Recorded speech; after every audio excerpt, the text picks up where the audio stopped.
के बने हुए हैं, गवर्नमेंट ने बना के दिए हैं, उस पर ये माफियाएं कब्जा करने के लिए पड़ तोड़ रही हैं। इस पर इजहार ख्याल करेंगे मोहम्मद उस्मान। मैं उनसे दरख्वास्त कर रहा हूँ कि मुख्तसरन इजहार ख्याल करें। औज़ु बिल्लाहि मिनश शैतानिर रजीम, बिस्मिल्लाहिर रहमानिर रहीम। हम एहलियाने कोरंगी लांडी कोरंगी में एक प्ले ग्राउंड है, जिस कोरंगी 5 के जो प्ले ग्राउंड है, सन 2013 में लैंड माफिया ने केडीए केएमसी से मिलकर और उस वक्त सन 2013 में जो एमपी एमएनए थे उन लोगों की मिली भगत से एक रनिंग प्ले ग्राउंड उसके ऊपर जबरी कब्जा किया उन्होंने, और पुलिस वालों की मदद से पूरे ग्राउंड को तहस-नहस करके पूरी बाउंड्री वाल उन्होंने बना दी है।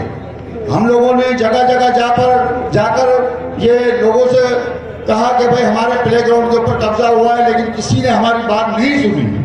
उस वक्त जिला बिन कासिम के अमीर जनाब मोहम्मद इस्लाम साहब के पास हम गए, उन्होंने हमारी भरपूर मदद की, और उसी मदद के सिलसिले में अभी तक हमारा वो ग्राउंड बचा हुआ है, लेकिन ग्राउंड जो है अभी लैंड माफिया के कब्जे में है।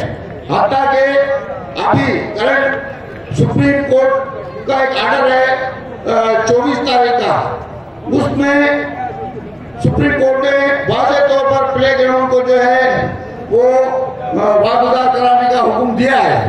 लेकिन केडीए के जो डीजी है आसिफ अली मेमन साहब, उन्होंने यू टर्न ले लिया है और अब वो तोड़ने के लिए राजी नहीं है, क्योंकि इसके पीछे सिंध गवर्नमेंट जो है उसके 2 मामले खुसूसी जो है उसके पीछे है, और हमारी जो है वो किसी तरीके से बात मानने के लिए तैयार नहीं है, और प्ले ग्राउंड को जो है वागुजार कराने के लिए तैयार नहीं है। हम हाफिज नईमुर रहमान साहब की इस मजलिस में आए हैं और उम्मीद करते हैं कि हाफिज नईमुर रहमान साहब हमारी भरपूर मदद करेंगे और इस प्ले ग्राउंड को वागुजार करने के लिए हमारी मदद करेंगे।